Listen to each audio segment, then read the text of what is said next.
So, like, how were your relationships in the midst of, like, say, at your worst? What were your relationships like? Like, were you They were starting to become non-existent. non-existent? Were you, like, becoming distant from people like I was? Were you just not responsive, not reliable? No, I mean, I was a weekend warrior, let's say. So again, my schedule thing, right? Like, gotta keep the good face. So Monday through Thursday, I wouldn't drink at all because gotta go to work, gotta be good. Yeah. Friday, Saturday, forget about it. And yeah, I could never hold on to anybody. I don't know why my husband stuck around. This is Rock Bottom with Ryan. No sugarcoating, no filters. The pain, the chaos, the truth. No bullshit. Just recovery.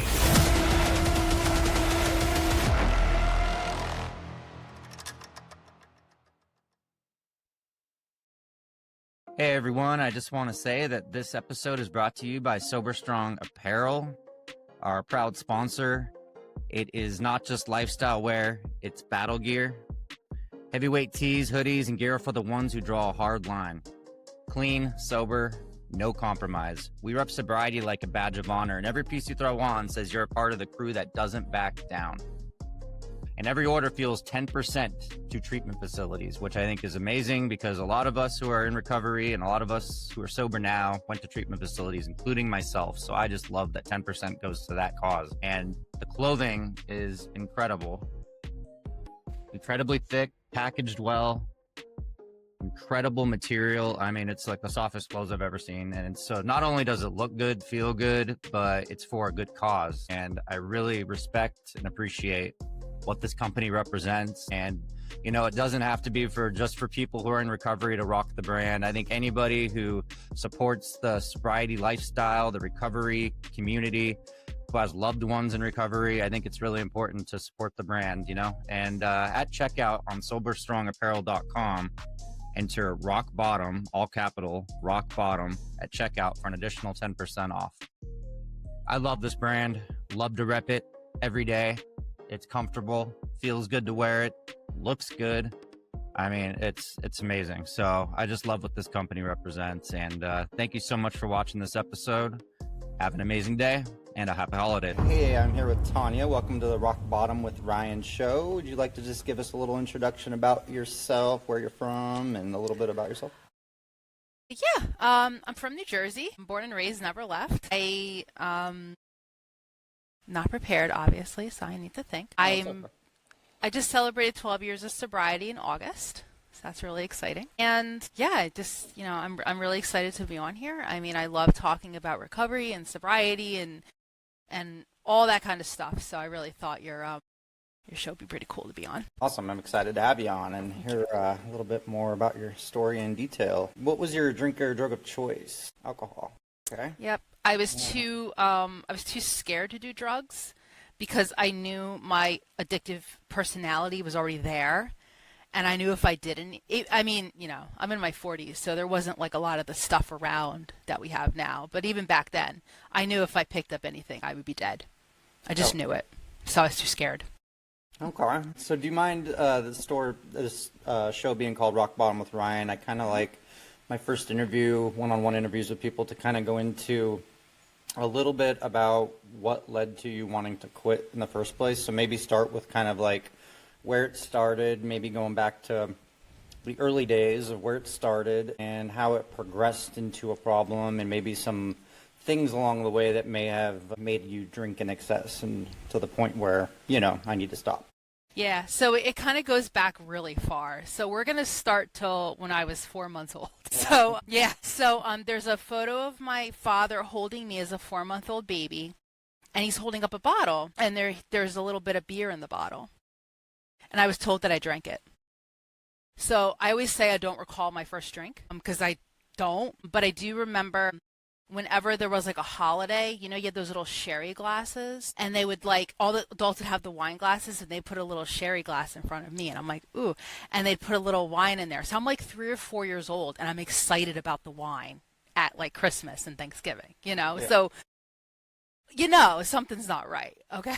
Yeah. So I would sit there and wait, right? So every Christmas I would do it. And the glass, as I got older, the glass got bigger and bigger. And I was like, oh, I get to have more. Like, that's where my mind was. I also grew up, I was very anxious as a child. And I was also bullied a lot. So I had and there was a lot of troubles at home, just like mental health stuff. So there was a lot working against me. And my very, very first time I recall getting drunk was again with my father. He was buying those back in the 90s. They used to get those cases delivered to your house because you're like a wine club or something. So he would always have like wine with like Sunday dinner, and I'm like, ooh, I get to have. You're right, so I'm like, ooh. And I remember one day I was like 12 or 13, and he was like, you need to know what it's like to be drunk, and you're gonna do it under my roof. And I'm like, oh, okay, yeah, sure. So we polished off like 2.5 bottles of wine, and I think I drank most of it. And I just remember walking up the stairs, going to my bedroom, and like collapsing on my bed, feeling like amazing, and like passing out. And I hear my mother screaming at my father, like, "What'd you do to her?" But I love that feeling. I loved it. My problem is that I hung out with like, straight A students and stuff like that. They weren't partying, yeah. So it was hard for me to get this kind of stuff. So and like I know a lot of people start heavily drinking like middle school, high school, that kind of thing. It didn't really start for me until college. Like that's really where I picked up the most. But there were times in high school when I was at parties and things, I was the one you had to worry about. I was already drinking more than everybody else. I was already, the problem. Everybody had to worry about me. Like all that was starting to happen like later on in high school. Like but there's drunk and then there's Tanya drunk, that kind of thing. Yeah, there's like, hey, she had a glass of wine, and then there's like, hey, she had like 5 bottles of wine. Or I know I was progressing from wine at that point. Yeah, it's totally different, totally different. So I knew that I just already knew something was going on, but I just was wanting to numb out so badly. So when I went away to college, I'm free. I have freedom. I was like, oh my gosh, I can do whatever I want. So I had the same thing happen. Sorry to cut you off. No, exactly no. When I felt kind of like I sheltered myself in high school a little bit. Mm-hmm. So as soon as you released me off to college, it was like letting something out of its cage, Yes, something that was brewing this entire time. Like I was always going towards it. And I remember my first semester of college, like I'm like a B student, right? Dean's List, like, that's me. I'm almost failing out of school. Like it was bad. And I was just like, oh my God. I'm waking up in weird places with people I don't know. People are high-fiving me in the hallway. I don't know who they are. Like it was that kind of thing. And I remember thinking to myself, like middle of the semester, I'm like, I have 2 choices. I can either continue this or I could do something about it because I knew it was a problem. I was 18. I knew it was a problem. I'm going to control my drinking, Ryan. I had a schedule. I made up a schedule. I had like a whole system. It was wacky. And it was exhausting. And I never, ever did it properly because some days I would be good, some might be bad. I would be a designated driver now and again to like show them I don't have to drink and all this stuff. It was like crazy. And during that time, I met my husband, so he kind of knew what he was getting into. Doesn't have a problem. He's fine. He can drink half a glass of wine and throw the rest away. And I'm like, I don't get that, but I envy people like that. I know. I'm just like, who are you? So I was mad. Back then I was mad. Now I'm happy, but I was mad back then. And after college, we got married. And then I got my first ultimatum from him like a year and a half after that. So I would say I feel like I don't have like a quote unquote rock bottom per se, like your show's called. Like I feel like I kind of was bumping along. Like I was going and I was bumping and I was going, I was bumping along a road. Because my first bump was really that first semester. Then there was little bumps along the way, but I was like, I'm okay, I can do this. And then there was that ultimatum. And that's when I was like, oh, because I like missed my cousin's Sweet 16 party or something. I couldn't go, and he'd like lie for it. Was like this whole thing. And there was another incident at a wedding too, where I attacked him, like I physically assaulted him. And my husband's like a big football player guy, and I'm sitting here like what am I going to do to this guy? But and I was out of control. So he wanted me to get help, and I said, okay. So I went to see a psychologist who told me I was not an alcoholic because I didn't drink every day.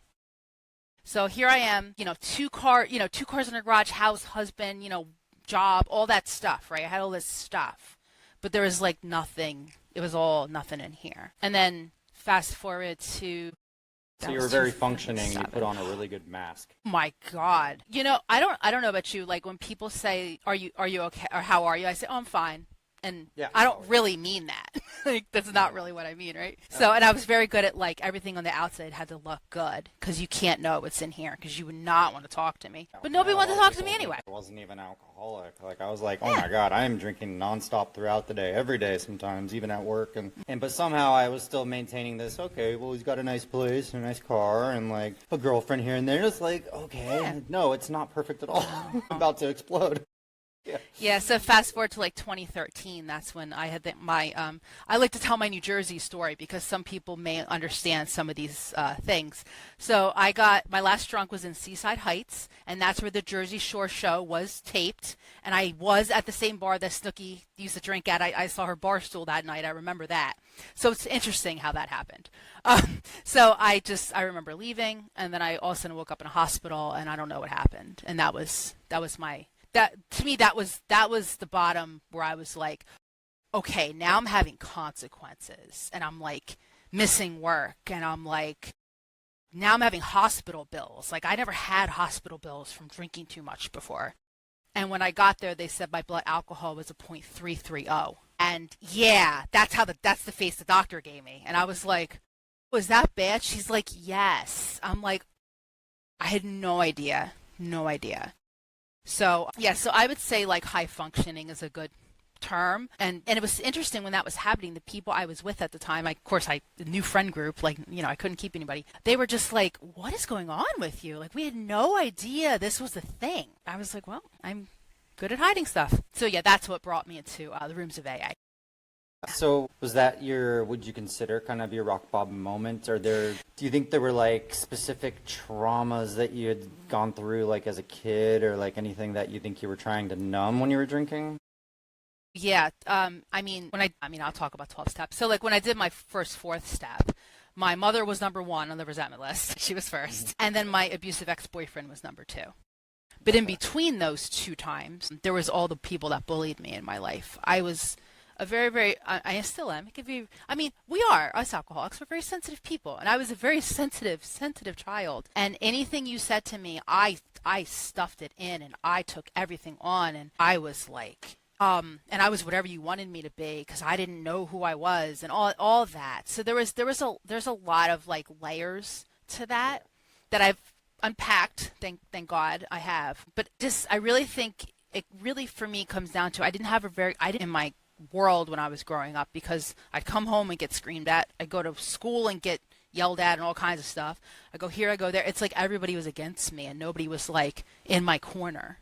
And if they were, I was so messed up by the time I was like 10 years old, I didn't even know. So it was really lonely, really bad, to the point where I tried to commit suicide. Around the time I had my first drunk, I think I tried to commit suicide before that. I just chickened out. So. Oh, jeez, I'm sorry. Yeah. Yeah. And they used to say when I was younger that children couldn't be depressed. And I was like, that is BS. Like, I was very depressed as a child. Really, really depressed. I mean, I was really good at hiding it. Because in my family, everything's got to look good. We got to look okay, right? Nothing can be wrong. So. Yeah, I was depressed as a child too, and I suffered from really bad social anxiety as a child. I used to pretend I was sick. I was always in the nurse's office because I'd be having these panic attacks, or I just didn't want to be around people. So I'd be like, my stomach hurts, or I feel sick, and then they caught on to it after a while, and I just started wondering, what's going on at home, this and all this, and, it was pretty chaotic at home, so. But yeah, I totally relate to just, as a kid, just always feeling out of place, and I can, relate to the bullying and all that. I mean, it all adds up, and being sensitive people as we are, we just dissect everything that's said to us, and we just start to think, internalize everything. It becomes painful after a while. Well, like, would you say a lot of your drinking started off as like social and then it became isolated, or how did that kind of work? Yeah, I would say that. I know my last drunk was like a social situation, but it was pretty social in college, and before that, it was what it was. But yeah, college, it was pretty social. I didn't really have any alcohol at home. Like, it was like I would just go out. But yeah, once I got that ultimatum, I definitely started, oh, if I just don't go anywhere, maybe I won't get a DUI. I was scared of that too. Because I started driving for my job, and I was like, oh, I got to be able to drive. So I was like, I had this whole thing at home, and so by the end, I was drinking. I still have I should have bought the glass. I had this big glass that's like this big. That big? Yeah, that big. And it would be like all vodka and a little bit of club soda. And I would have like 3 of those on like a Friday night. I was up to 3. Yeah, I know. Well, that was like over a fifth, probably. I probably, but I didn't want to look at it like that because then I'd have a problem. But I'm in this glass and it's okay, and there's ice, and it's fine. Yeah, just think of it as a regular drink, They don't make them right in the bar. I mean, I know how to make them. Like, come on. Like a club of soda with a bunch of vodka. Oh yeah. Yep. Yeah. So did drinking ever like cause many hospitalizations or Just that one time. just that one time? Okay. Yeah. How about legal trouble? Any DUIs or No. anything? Nothing. No? I know. I drove drunk so many times. Can't even believe nothing ever happened. And there were so many close calls. When I was kind of like you brown out, so you kind of know a little bit. And I just recall like cars just swerving in front of me and stuff like that, and me being like, oh my gosh. But no, I have no idea how that happened. So, gosh, I have to say I'm jealous that it Yeah. Because, I mean, like, when I got my first and only DUI, which I continued drinking after the DUI, I didn't learn my lesson. I drank when, like, I got out of jail. I walked straight to a mini mart before my ride picked me up. I said, oh, no, it's okay. Just pick me up at the gas station. I'll get closer to you. And I was like, no, I just want some drinks in my system.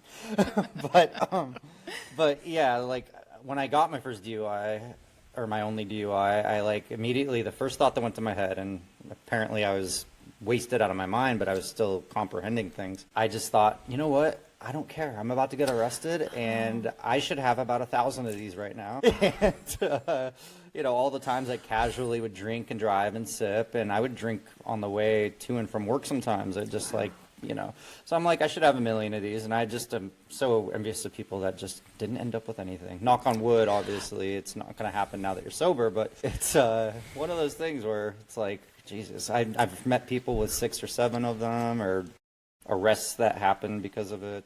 Yep, I know plenty of people like that too, and to me, it's my not yet. It's my not yet, because if God forbid I did pick up something, that probably would have happened like the next day. Because knowing me, I'd pick up right at where I left off. I'd get worse, and 2 days later, I'd probably be driving somewhere doing something stupid. So, yeah. No, I get it. So no arrest or anything. So, like, how were your relationships in the midst of, like, say, at your worst? What were your relationships like? Like, were you? They were non-existent.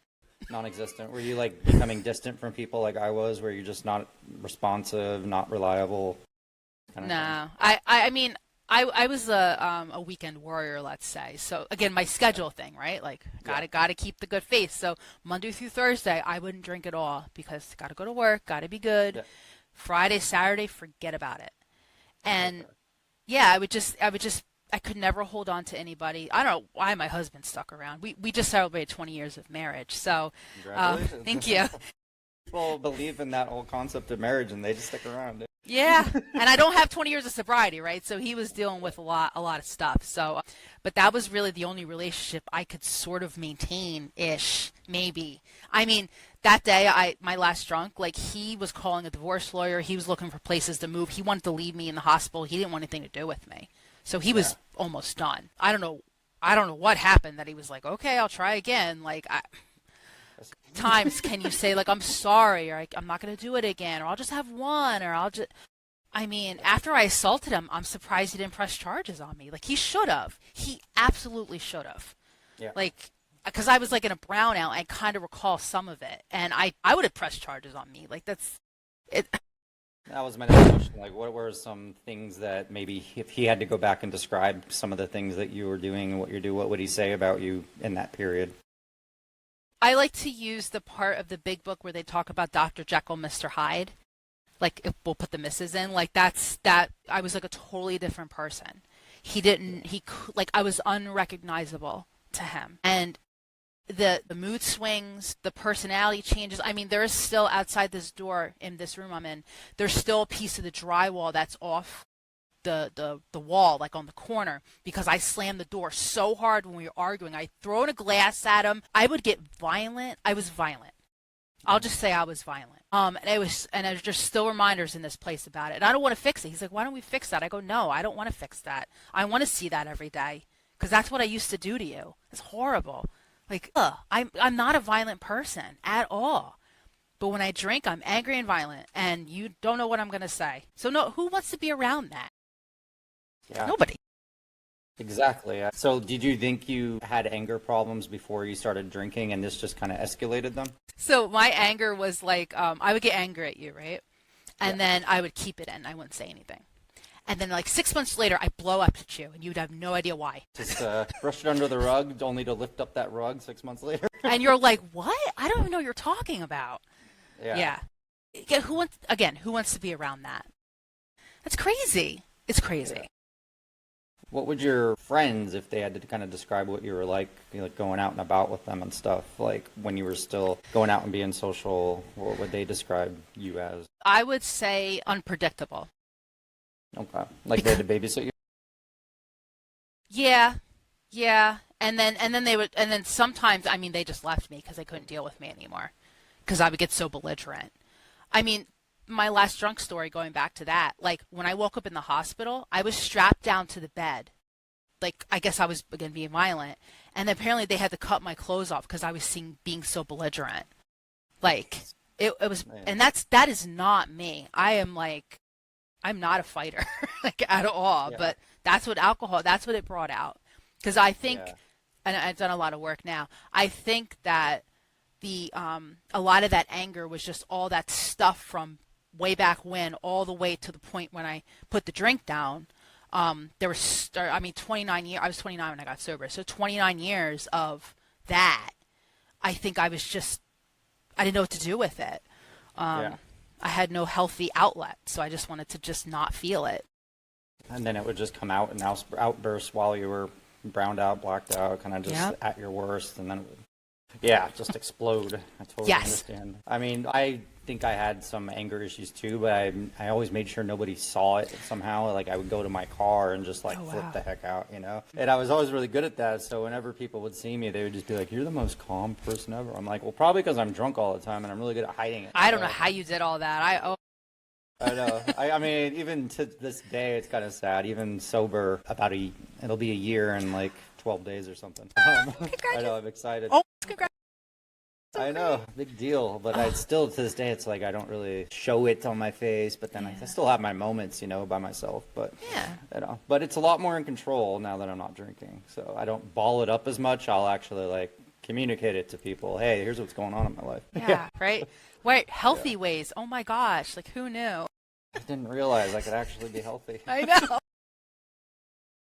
I mean, just the longer I'm sober, the more I'm realizing how many problems I really had and how many things I was numbing. It's unbelievable. Yeah. I know. What are, as far as when you got sober, what were some of the first things you felt like you had to address? It sounds like, obviously, you had some resentment with your mother, and you don't have to go into detail for her sake if you don't want to, but I'm just, some of the tough things that you had to deal with right off the bat. So what I'll say is that I never want to go through the first year ever again. Ever. Yay for you. I have a few days left. So yay, because I remember the first, because I would always say, the first holiday, because I got sober beginning of August. Well, my birthday's the end of August. Then there's Labor Day. And then there's probably some other holiday, and then there's Halloween, and there's Thanksgiving. What am I going to do? How am I going to not drink at Thanksgiving watching all the football games? How am I not going to, There's July 2nd, so it's everybody's partying. Yeah, right? How am I supposed to not? I don't understand. What? So all those firsts, the first time I go out to a social situation, the first time my birthday comes, the first time there's a holiday, well, I'll say Labor Day probably was the first one, but then I have to start seeing family around Thanksgiving, Christmas. And they think of drinking, Tanya, so they start pushing me drinks. I used to drink with my father. I mean, I got my father drunk later in life, and my father-in-law used to drink with him all the time, and my husband's cousins and all this stuff. They knew me as, Tanya likes to drink her IPAs and whatever else I was doing. I thought I was so fancy, and so that was hard. It was really hard for me to be no. And a lot of times, I know they talk about having a plan all the time, and I'm so glad I listened to that, because I either had my husband with me, or I was like leaving late or leaving early, or arriving late, leaving early. I wouldn't go sometimes if I didn't feel like I could. And I never thought that was a concept you could do, but you can. And then I got through. I completed my first year, let's say, and then I had to do it all again. But I was like, oh, I know what to do. I did it before, and it worked, so I'm going to do that again. The phone, I mean, I don't know how people got sober before cell phones. That must have been hard to try to find a payphone to call somebody. That must have been crazy, because whenever I went somewhere, I had at least 4 or 5 people who knew where I was, and they knew I was going to text them at certain times. Like, I'm going to be here between then and then. If there's a text, like 911, like, I would text my sponsor, like 911, and she would know I got to call her, like, right now. So people knew where I was. Again, I tried to go with my husband or someone else who knew my situation or wasn't drinking, and there were, I remember specifically, I forget if it was Christmas or after New Year's or something. We were with my husband's family, and I looked at him, I said, I have to leave. I can't do this anymore. And he's like, really? And they live like an hour and a half from us. So it's not like we just, get home real fast. I'm like, I gotta go. I mean, let's just say I'm sick or something. I don't know, whatever you want, but I can't be here anymore. I don't even know what was happening, but I couldn't do it, because I didn't want to die. I mean, this almost killed me. I mean, 0.330, like, that kills people, everybody. That's what I blew on my Right. 0.34 when I got my DUI. Yeah. Like, how the hell are you standing up and talking to us right now? I I'm met a like, woman one time who had a 0.45. Should be dead. Anybody else would be dead. I know, and it's like, people listening, like, this will kill you. This kills people. I mean, Rhea and Ryan, I'm sure I won't speak for you, but we know people who are dead.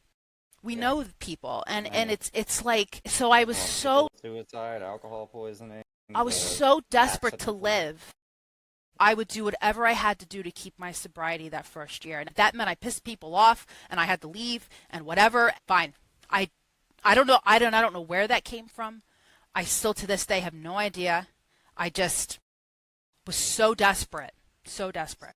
So besides some of those, I'm asking this just because I went through it recently, where I went on my first plane flight and full-on travel across the country, Florida, and I did that just 2 days ago. I just got back. Oh, wow. And I posted a little bit about it online, and so I was like, this is my first plane flight. I am usually hammered before I even go through security. Right. And I was just kind of like, how is this going to go?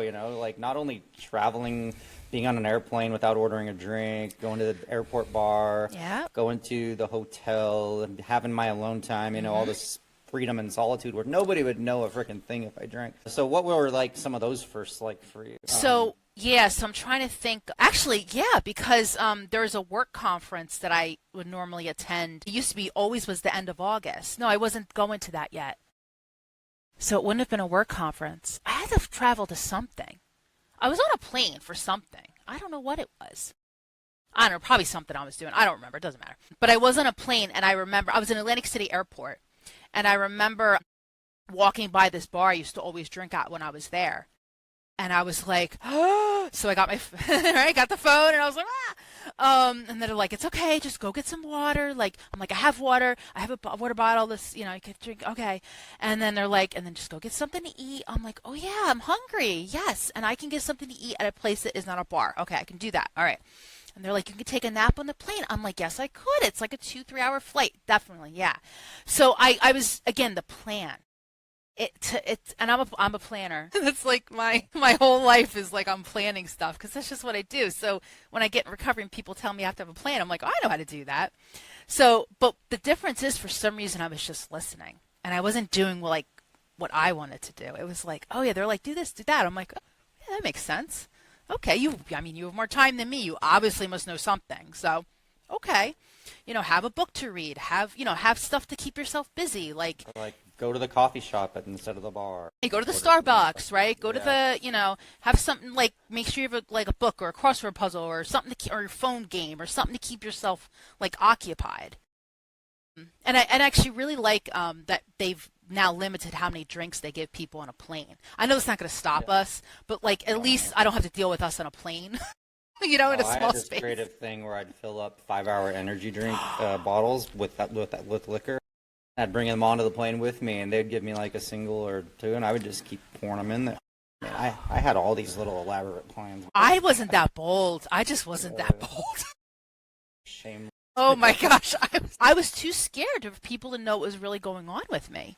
Yeah. Yeah, so that was the other thing in recovery. Like the first year, like I have to talk to you people? Like what? I have to like call? I have to You just be honest about it? Yeah. Oh, yeah, right? Like and I remember I always tell this story. I remember my sponsor, she looked at me and she goes, "How are you?" And I said, "Oh, I'm fine." She goes, "No, no, no, no, no, no. How are you? Like really?" And knowing me, I think I started crying. I'm a crier. I also just cry a lot because that's how I release I'm emotion. jealous. Which is fine, right? No, nothing wrong crying. I love a good cry, even now. But I remember getting emotional because I was like, nobody ever asked me that. Nobody gave a shit how I was. Nobody actually cared. And the other thing, too, that changed a lot, I forgot to mention, is that when I first stopped drinking, I lost like all my, if I had any friends, they were all gone because they all wanted to just drink with me. They didn't really give a crap about me. Yeah, no, there's something important about being asked how you're doing, and like it's always impulsive to be like, yeah, I'm good, whatever. But like the other day, somebody just randomly messaged me on Instagram, and I just kind of, and then he goes, "How are you? How are you doing today?" or something like that. And I was like, you know what? Thank you. I needed to hear that because I was having a rough day, and I needed to be asked how I was doing. And I said, you know what? Not very good. And he's just like, I talked back and forth for a while, but it's like sometimes it just feels good to be asked. And us alcoholics, and especially sensitive people and people that are good at putting on the mask, we need to be asked twice. Yeah, especially when we're new and we got that deer in headlights, and it's like, okay, no, honey, how are you? Like, really, we just want to know. It's okay. Like, yeah. How are you for real? Yeah, like for reals. And so that. Like when sorry. No, it's okay. So like when somebody asked that to you, did you actually come out and say how you were? And so yeah, I'm glad you had me keep talking about this, because what I was gonna say is that I was, since I was never asked that for 29 something years, right? Like I didn't have words for things, so a lot of times I would just say, I don't really know. I mean, I'm not crying right now. I guess I'm not sad. I'm tired, I guess. It was so difficult to. I think our brains kind of go into neutral when we're in those like first parts of sobriety. Yeah. We're just kind of like, I don't know. Some of the things are new to me. Some of these things are confusing. Yeah. I don't know what I'm feeling like, but there's a lot but my sponsor did tell me that, God bless her. She goes, "You're going to go through the 5 stages of grief." And I'm like, "What do you mean?" She's like, "You're grieving your alcohol." And I'm like, so that was also really helpful that someone told me that, because I was feeling all this stuff like somebody had died. And I was like, what is all, and then I started to be, and that was helpful because I could start putting words to it and try to like describe it. Yeah, right? Yeah, it's good, right? Yeah, she was thank God for her. But yeah, I was able to start putting words to it, and then I could like kind of track where I was with those 5 stages. Because I mean, fast forward, like, yeah, I mean, I grieve in everything and anything, right? I lose a friend, lose a, job, not that I have, but like, stuff like that. There's a grieving process with everything. It's not just when somebody dies. And that was like mind-blowing for me. And I'm, again, so grateful she said that to me. Because I thought I was like, now I'm going crazy. I put the alcohol down, and now I'm nuts. Like, what is happening here? Like, do I have to be committed? Like, what? Why are you people still so happy, and why are you laughing every day? I don't understand. I thought when I first went into meetings and I saw people like giving high fives and joking around, I'm like, there's nothing to joke about. We're alcoholics. Yeah. Like, this is a very serious matter. Yeah. We're all supposed to be depressed. Right? I'm like, and then people are telling all these like war stories and laughing about it. I'm like, I don't find any of the shit I did funny anymore. But then now I'm like laughing my ass off about some of the I know. It's funny how that changes. It's like the first time I spoke, I think I had a little over 90 days. I'm a crier, so I was just blubbering my way. I don't even know what I said, but people were like so moved, and they were like, oh my gosh, and no, and there was like this whole like people were just commenting, and I'm like, what is happening here? But what was happening is that I was being honest for the first time. and people were getting to know me. And a lot of people came up to me and they were like, that happened to me too, or that happened to so and so that I know, and not with names, but like, yeah, I know somebody that happened to, or I should connect you with this person because they told me something about this. And and there's so much connection there when I started actually opening up and sharing. And that was one of the hardest things I ever did. Oh. But I mean, obviously now we're talking about it now, and it's not right. It's my story. It's the reason why I'm talking to you today. I was talking to somebody. I was on a sobriety retreat this past weekend, and I was talking to somebody, and I was like, if all that stuff didn't happen to me, I wouldn't be talking to you right now. And they're like, I think she had like 18 months or something. She was like, oh, you're right. Oh my gosh, like. Our paths would never have crossed, ever. That's a big thing I've been thinking about lately and talking to some people about is like, do you ever look back and wish none of it ever happened because it shaped us into who we are now? And you're almost thankful in some weird way about all of it happening. Yeah. Like, I never wanted to be in an abusive, before my husband, I was in an abusive relationship, right? Like, yeah, I mean, true domestic violence situation, like real bad. And I'm a young kid. I'm like 17. I don't know what's happening. So, it really, and I got away and everything's fine now. No issue now. But like, I think about that. And then I think about the people that I've connected with because of that thing. And I never would have had anything common with these people, nor would I have understood what they were talking about. And I think that commonality, just with the alcohol and everything else, like it's so important when you have those things in common, and someone looks at you and they go, "Oh, you know how I feel," and I'm like, "Yeah, I actually do know how you feel, like exactly how you feel, yeah, and how you feel is okay." And they pay attention and they can relate. Yeah. Right. Yeah. It's so nice. Like, I thought when I first went into meetings, and I know AA is not for everyone, but it definitely is for myself and yourself, it sounds like. And when I went in, I was like, I would say 90% of the people in my home group are 30, 40 years older than me, and I'm just kind of like, I'm not going to be able to relate to any of these people. Where's the people in their 30s, 40s, who I would probably be drinking with, right. But then, like, months into it, I'm just like, some of these people are my best friends, and I talk to them every single day, and age doesn't matter. Your background doesn't matter, race, this, that, whatever orientation. I don't care, because we all come from a lot of the same, things because of alcohol, because of addiction. And it's like amazing the people you can meet. And we're all humans. We all feel big, and we all have emotions, and they're pretty similar actually, because there's like words for them that describe them. That's another thing my sponsor said. She says if there's a word for it, you're not unique. And I'm like, oh, okay. So there's that commonality piece again too, right? And that's that relatability and all that. So yeah, it's thank God for her. She really wanted me to do that fourth step. There's Gandhi, and then there's your sponsor. Well, listen, not too much of a pedestal. Hope she watches this. No, so like, were there any, kind of just backtracking a little, did you ever, like, since you drank mostly on weekends and went really hard, did you ever go through like all the withdrawals and stuff like that? Or? I mean, I think I detoxed in that hospital. I mean, I don't really recall having any really negative withdrawal kind of effects. I do know of someone in my group he drank, oh my gosh, he had hemorrhages like in your stomach, in your esophagus, like 3 or 4 different times before he actually stopped.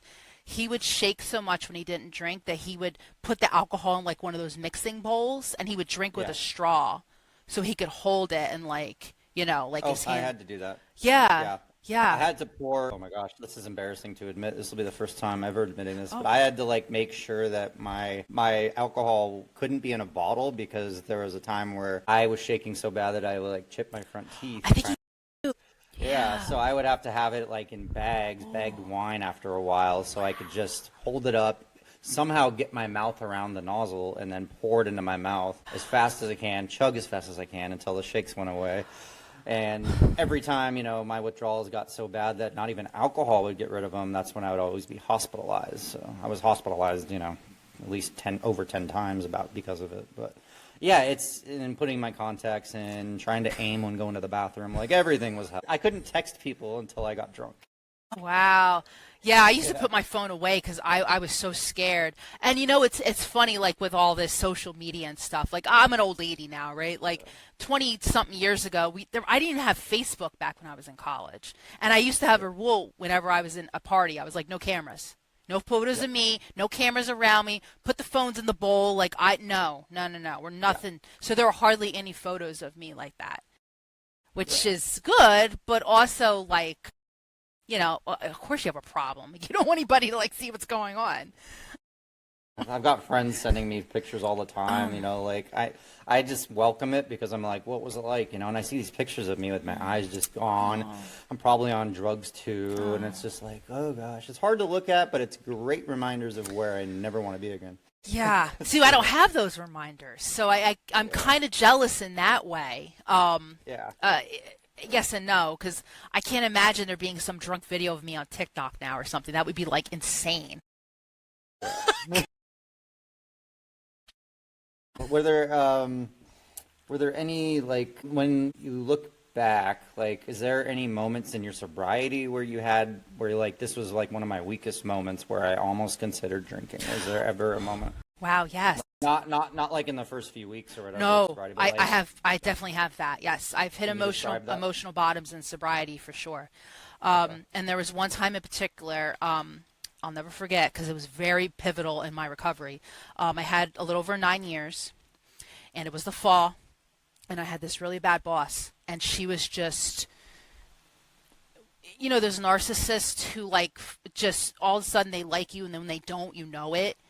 Like, okay, yeah, okay. And that's the other thing. I have narcissists following me everywhere. Like, I can't get away from them. They're like everywhere. But she was my boss, so it was even worse. And it was so bad. And then I had a therapist at the time who told me because I hadn't had a drink in 9 years, you could probably drink again. You'd probably be okay. So between her and the boss who was like I was having panic attacks. I was freaking out. Like, I was calling my husband from my car at work, like, freaking out. And he's like, what is going on with you? Are you drinking? He thought I was drinking. He did. Yeah. I was but you were just, so like, messed up. literally having a breakdown. Yeah, I was. And I was I was having dreams about drinking. I was thinking about it. Like, it was getting really, I was still going to meetings. I wasn't talking to my sponsor so much. So there's that. I have a new sponsor now, not that one original one.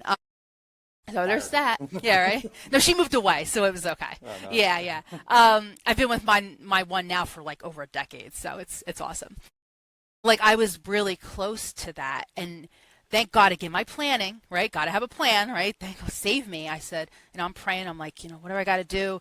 Oh my gosh. And then God's like, you got to change everything. And I'm like, oh, okay. So I fired my therapist. I got a new therapist. Started talking to my sponsor again, and I actually found I love AA. I still go to AA, but I found other recovery groups to try to explore and do other things. I already do like recovery yoga and stuff like that, but I was like thinking that maybe I just needed to hear different stuff. So I started. I mean Zoom, right? I hated the pandemic. Because I was sober at that time, it was very weird for a lot of us not to be in person with meetings. But now there's so many online meetings, it's insane. So like I found all these different online meetings, and I was going to different, I was doing all this stuff different just to figure out what I could do to not pick up that drink. And thank God obviously I didn't, right? But like I was so scared because I hadn't had a panic attack in a very long time. Yeah, because the drinking would stop the panic attacks, right? So I, just another reason why I drank. It was, I thought I had to commit myself. Like, it was really, really bad. Wow. Yeah. How long did that last, do you think? That it started around the fall of 2022. And by the beginning of 23, I had found a new therapist. She's a trauma therapist. She has every trauma cert you can think of. And she's a therapist for the women's prison in New Jersey. So she's like a hardcore lady, and she ain't going to take my stuff, right? And she believes in she would never tell me to drink ever. She's like, I can't believe that therapist said that to you. And you didn't drink. I go, I know, right? I don't know what was going on. But I know. Anybody who says, oh, you could probably handle just one, like, they don't understand the extent of the problem, or they don't care about you. Yeah, and she doesn't obviously understand addiction at all. This other woman, like my therapist now does. I still have the same therapist. We're doing a lot. We're doing a lot of trauma work because I need it. And that's what I wanted to do. I wanted to dig into this because there's still stuff here, right? I'm not made white as snow, right? I'm still got stuff going on. But yeah, that was a really pivotal point in my sobriety where I. That wasn't just like one moment. That actually lasted for a period of time. Yeah, probably. Wow. I would say 5 or 6 months. I would say. Wow. Yeah, it was. I have to say, I'm impressed that you were able to stay strong. I know. I had moments like that in my when I had a period of sobriety before my final relapse. I had, 3 months going, was pretty confident, but I just had this buildup of like unknown anxiety, like just come in for like about 3 weeks.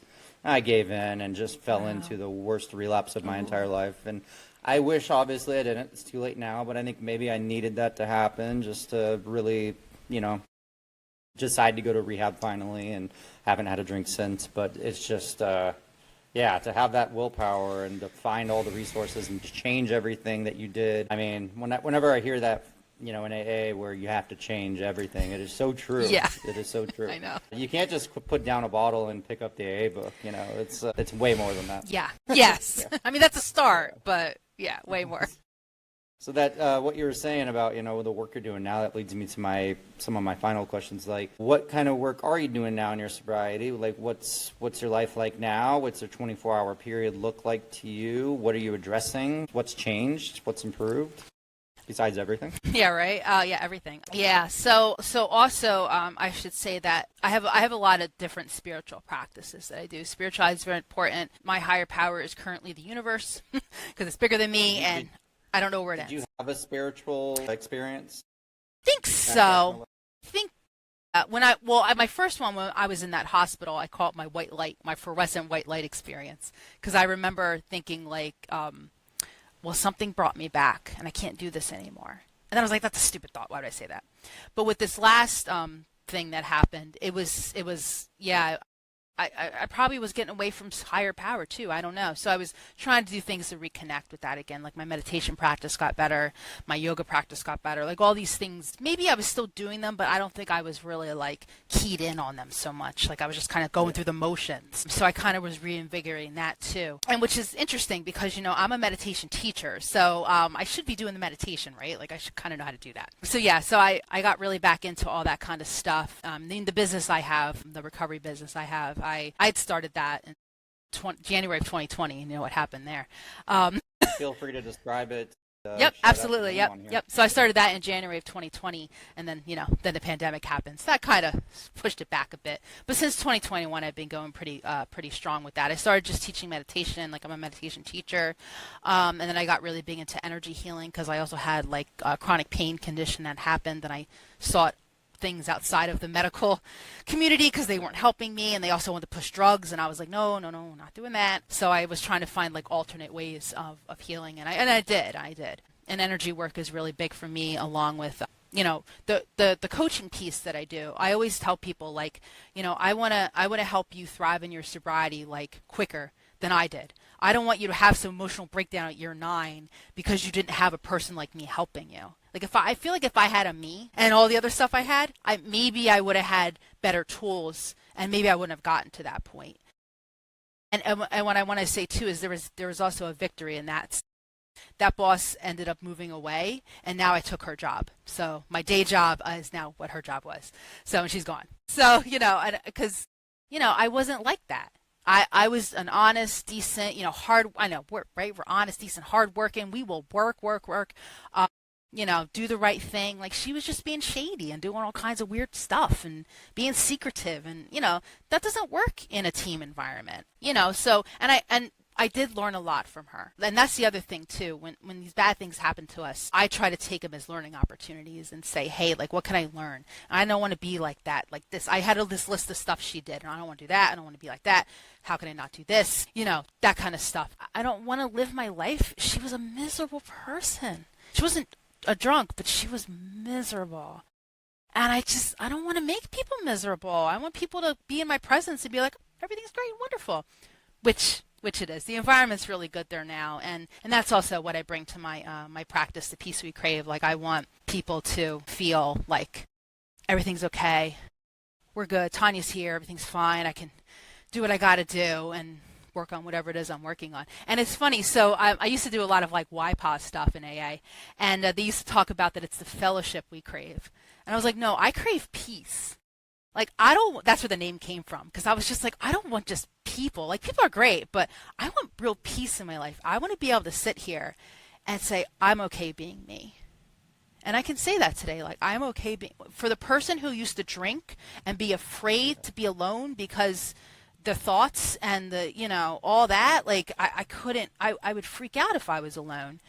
So, of course, if nobody wants to be around you and you didn't, I mean, I would drink to not do that. And now I can be in solitude and not hate myself and feel okay with me. Peace and contentment. Yeah. Like, it's so cool. How long did it take you to feel that inner peace to the point where you felt the confidence to share it with others and help others? Wow. That's a great question. I felt like it was in between year like 5 and 8-ish. That's really when it started. I was on this healing journey, and then I was, you know, teaching the meditation, becoming a meditation teacher, doing all that stuff.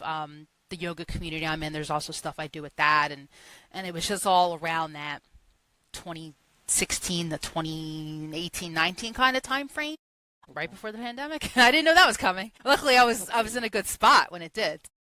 A lot of virtual meditation? Yeah, there was. We had a lot of virtual stuff. Yep, we did. Yeah, my home group still has a hybrid Zoom meeting and stuff. So, yeah. Yeah, the pandemic changed everything. Yeah.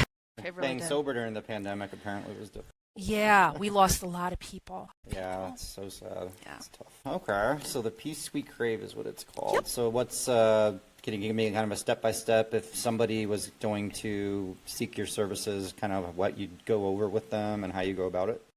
So again, I'm big in the energy healing. I'm big into spirituality. So if that's not your jam, I'm probably not for you.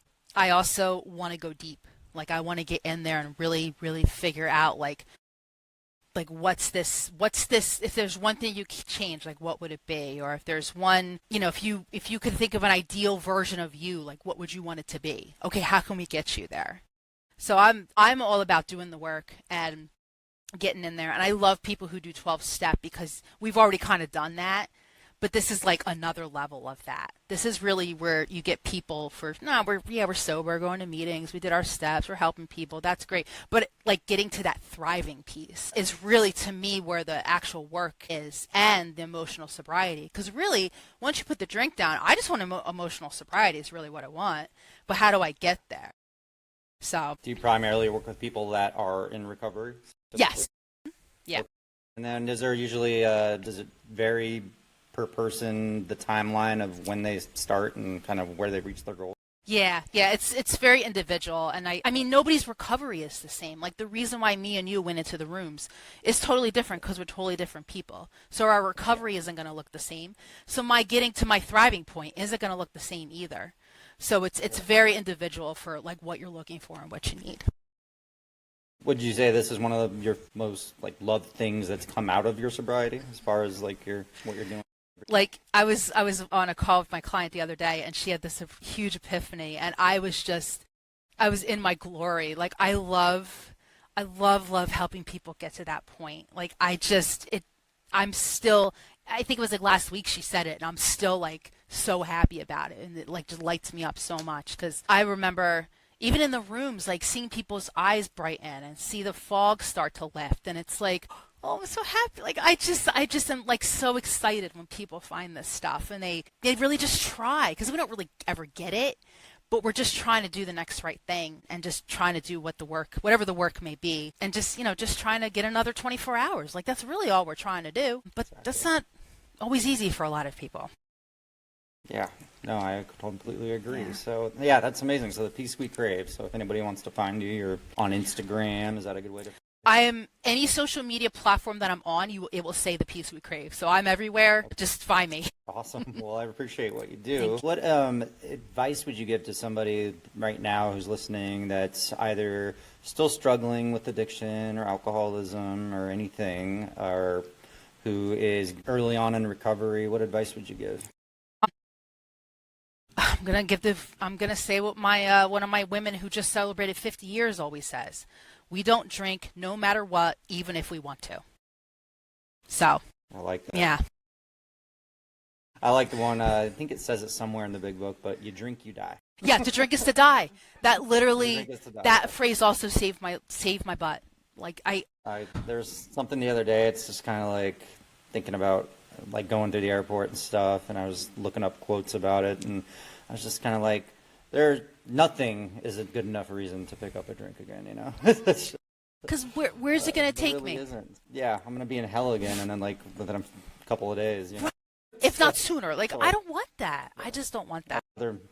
I'd rather make a phone call. I'd rather meditate. I'd rather pray. I'd rather talk to somebody. Or maybe I go take a nap, or maybe I go eat some. Maybe I'm hungry. Right, the halt, hungry, angry, lonely, tired. Maybe I'm that. Yeah. Like Yeah. There's other vices out there that are totally much healthier. Yeah. Is there, just to close it out, is there anything else you'd like to share about your recovery, your past, or anything? I think other thing I want to say is, and people say about me, is I just have this resilience. I just have this drive to just keep going. And if anybody can just try to find that, whatever that is for you, just hold on to that. Hold on to that. So, and just, don't drink no matter what, even if you want to. So I was going to say, are there any other tools that you do bring with you on a day-to-day basis? I mean, I hate to say it, but this phone is the devil, but it can also be very good. I have notes about like affirmations I say to myself, and I don't know, little reminders if I find a picture or something. Like I have all kinds of little tools. So even if I can't, call somebody, if I'm not in a position to call somebody, or if I'm on a plane and I can't, there's no cell service, what am I supposed to do? I have something right here that can give me a lot of help in that moment. And if I can get through that moment, like my first few weeks of sobriety, if I can get through 5 minutes, well, I can get through another 5 minutes. Oh, hell, I just went through 10 minutes. I can do another 5. Oh, wow, it's been 2 hours and I'm not drinking. Oh, okay. Yeah. That's a great way to look at it. Make it 1 more hour. Make it 1 more, 1 more day. And like my other friend says, it's all about getting your head on the pillow at the end of the day, 24 hours. That's how we do it, right? So I put my head on the pillow. I'm like, wow, I did that. All right. Yeah. Repeat it tomorrow. Is there, you've said a lot of good quotes on the show, but I love to end the episodes with a nice quote. Is there one that stands out to you that you haven't said so far? I probably should have been more prepared. There's probably a ton. I would say anything. I'm a huge Brene Brown fan, so probably anything Brene Brown has said would be applicable here. I just can't think of it at the moment. No, so Brene. She's in sobriety too. She's got a lot of sobriety. Yeah. I know. No, she is incredible. She's cool. No, I appreciate it. Everything you've shared is amazing, and I love what you're doing on a daily basis to help people get through it. And I just really appreciate having you on the show. You're amazing. Great. Thank you so much, Ryan. Yeah, no problem. Rock Bottom with Ryan. No bullshit, just recovery.